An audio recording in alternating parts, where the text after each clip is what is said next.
Hello students, today I am going to explain you your next topic need for an operating system. कल हमने पढ़ा था what is operating system and its two types shell and kernel. Today I am going to explain you why operating system is used in your computer. कि क्यों हम इसे use करते हैं, क्या ज़रूरत है operating system को यूज़ करने की. How many of you have played real time strategies game on a computer? Sony PlayStation, Xbox. Yes, almost everyone you have tried trends hands on these fancy gadgets. आप सबके computer में ये सारे gadgets पाए जाते हैं. कोई भी तरह के गेम हो, ज़रूरी नहीं आपको सोनी प्ले स्टेशन ही के लिए, आपके कंप्यूटर में और भी तरह के गेम होंगे. The game board joystick remotes monitor and the disk holder fall in the category of hardware. ये सब क्या है? हार्डवेयर हैं. The game its characteristics the sound and the animation effect fall in the category of software. और game की जो खासियत है, उसकी आवाज़ है, उसके एनिमेशन इफेक्ट है, ये क्या है? उसके सॉफ्टवेयर है. ठीक है, तो आज हम पढ़ेंगे कि ऑपरेटिंग सिस्टम भी क्या है, क्यों हम उसे यूज़ करते हैं, ऑपरेटिंग सिस्टम क्या करता है, what to do, when to do, कब करता है, हाउ टू डू, कैसे करता है. If you have to perform an action based turn during the game, you simply press the required button on in order. एक एग्जांपल लो कि आप कोई गेम खेल रहे हो जिसमें आपने ब्लास्ट भी करना है, गन भी चलानी है, जंप भी करना है. ठीक है, तो आप क्या करते हो? सबके लिए कोई ना कोई एक्शन का रिक्वायर है, कोई ना कोई बटन आप प्रेस करते हो.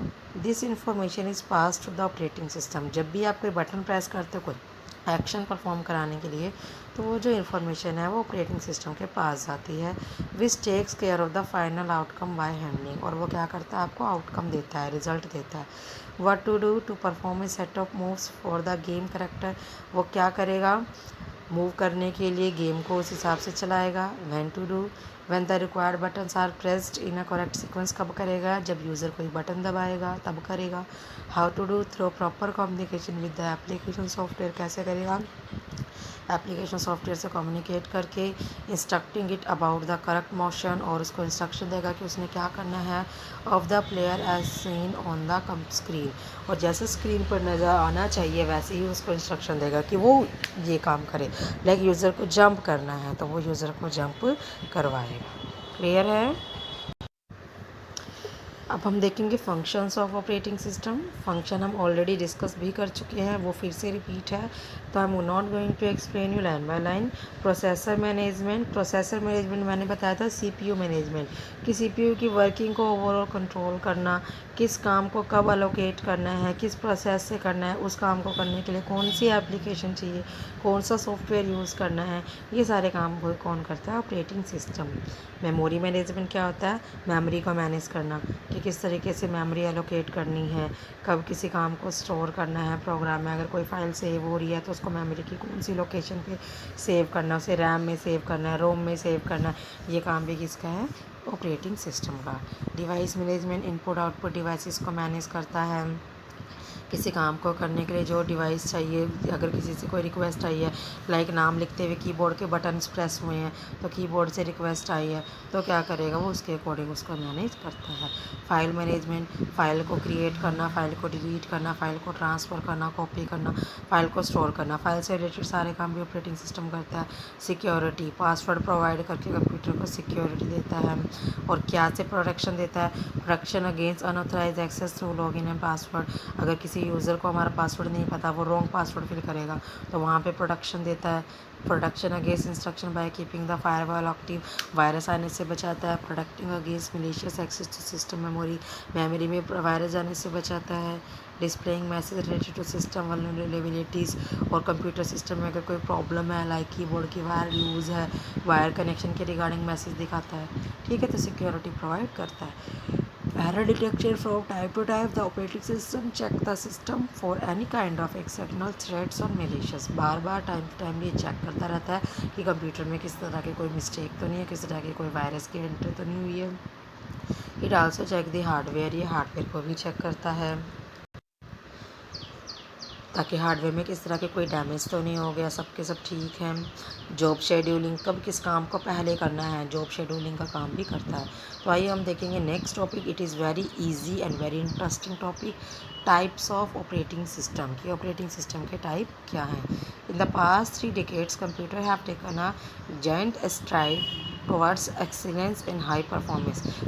पिछले कुछ दशकों में कंप्यूटर है उसकी क्या है, बहुत ज़्यादा परफॉर्मेंस ठीक हुई है. 4.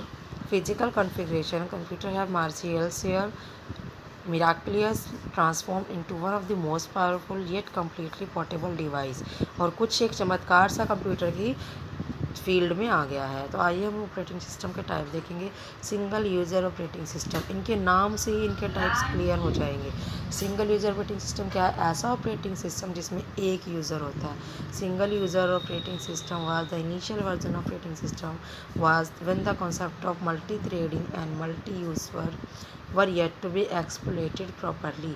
सिंगल यूज़र ऑपरेटिंग सिस्टम एक पहला वर्जन था जब मल्टी थ्रेडिंग का कॉन्सेप्ट आया था। The operating system can support only one user at a time. एक ही यूज़र को सपोर्ट करता है। इसके एग्जांपल दिए हुए Microsoft window 3.1, Microsoft window 95, Microsoft DOS.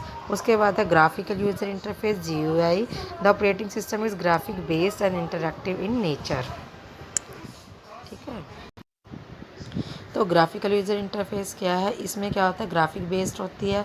This command were replace by graphic symbol. यहाँ पर कमांड हमें लिखने की ज़रूरत नहीं है, सिंबल्स आ गए। कंप्यूटर पर कुछ आइकन्स नज़र आ जाते हैं, हम उसमें आइकन पर सिंपली क्लिक करेंगे और कंप्यूटर को हम यूज़ करेंगे। इसके एग्जांपल है आपके पास window 98, window XP, window 7, window 8, window 8.1। Next है आपके पास मल्टी यूज़र ऑपरेटिंग सिस्टम। पहले हमने पढ़ा सिंगल यूज़र, इसमें सिंगल यूज़र था। मल्टी यूज़र, इसमें मल्टी यूज़र होंगे। इससे एग्जांपल है Linux, Unix, Microsoft window 2000, window 2000 the first version of Windows which allow us to create several user accounts on a single machine. ये सब पहले account है, पहले ऑपरेटिंग सिस्टम है जिन्होंने एक ही कंप्यूटर पर बहुत सारे यूज़र को काम करने की परमिशन दी। मल्टीटास्किंग ऑपरेटिंग सिस्टम, ऐसा ऑपरेटिंग सिस्टम मल्टीटास्किंग, टास्क मतलब काम, जो एक से ज़्यादा काम को परफॉर्म कर सकता है। एक से ज़्यादा काम को परफॉर्म करने को हम कहते हैं मल्टीटास्किंग। तो इसके भी आपके पास एग्जांपल है window XP, window 7, window 8, window 8.1 और window 10। Multi threading operating system, ये ध्यान से समझना। These are the operating system which allow different parts of an application और प्रोग्राम टू रन साइमल्टेनियसली। इसमें प्रोग्राम एक रहेगा, एप्लीकेशन एक रहेगी और उसके अलग अलग पार्ट्स को हम रन कर सकते हैं। जैसे एप्लीकेशन है MS ऑफिस, एप्लीकेशन है MS ऑफिस, हमने MS वर्ड भी रन कर लिया, MS पावर पॉइंट भी रन कर लिया, MS एक्सेल भी रन कर लिया। तो इस तरीके से एक एप्लीकेशन के अलग अलग पार्ट्स को हम एक साथ चला सकते हैं, ये मल्टी थ्रेडिंग। उसके बाद RTOS, real time operating system, is designed to handle real life scenario and problem. Such operating system have the capability to prioritize the process, minimize execution time, work independently with no interdependencies. RTOS का जो हम real life में हमारे problem को हम यहाँ पे perform करते हैं। इसके लिए हम आगे देखेंगे, जैसे आपको टिकट चेक करनी है तो टिकट चेक करने के लिए क्या होता है, इसमें क्या होता है टिकट चेक करने के लिए कि सीट अवेलेबल है या नहीं। लाइक आप रिजर्वेशन बुक करवाना चाहते हो तो उसमें रियल टाइम आंसर आपको देगा, सीट अवेलेबल है तो खाली सीट आपको नजर रहेगी, अगर फुल हो जाएगी तो वहाँ पे नो अवेलेबल सीट नजर आएंगी। ठीक है, तो लास्ट आपके पास distributed operating system. Distributed operating system runs on computer which are located in different geographical area. ऐसे कंप्यूटर पर रन होता है जो अलग अलग जगह पर लोकेटेड है। जैसे कि हमारा इंटरनेट कनेक्शन है, interconnected through a network, it control this interconnected system and makes them appear to be a single computer. ये क्या करते हैं, सारे ही कंप्यूटर को कंट्रोल करता है ऑपरेटिंग सिस्टम और सबको सिंगल कंप्यूटर की तरह नजर आता है। It allow the limited machine linked machine to access data, software, process task over the common network from different computer irrespective of their location on the globe. इसमें जितने भी कंप्यूटर आपस में जुड़े हुए होते हैं वो सब क्या कर सकते हैं, उसकी इन्फॉर्मेशन को यूज़ कर सकते हैं। लाइक आप इंटरनेट की कोई इन्फॉर्मेशन ढूंढ रहे हो, आप अपने कंप्यूटर से ढूंढ रहे हो, सेम टाइम पे कोई और यूज़र भी उसको ढूंढ रहा है, सेम टाइम पे कोई और यूज़र भी ढूंढ रहा है। तो ये कैसा ऑपरेटिंग सिस्टम होता है, डिस्ट्रीब्यूटेड ऑपरेटिंग सिस्टम। यानी जो हमारा इंटरनेट का सर्वर होता है, मेन कंप्यूटर होता है, उस कंप्यूटर के अंदर ये पाया जाता है ऑपरेटिंग सिस्टम, और ये क्या करता है, अलग अलग कंप्यूटर्स पर अपनी इन्फॉर्मेशन को शेयर करता है। तो यहाँ पर अब आज हमने अलग अलग टाइप के ऑपरेटिंग सिस्टम देखे, single user, multitasking, multi user, graphical user interface, real time operating system और डिस्ट्रीब्यूटेड ऑपरेटिंग सिस्टम।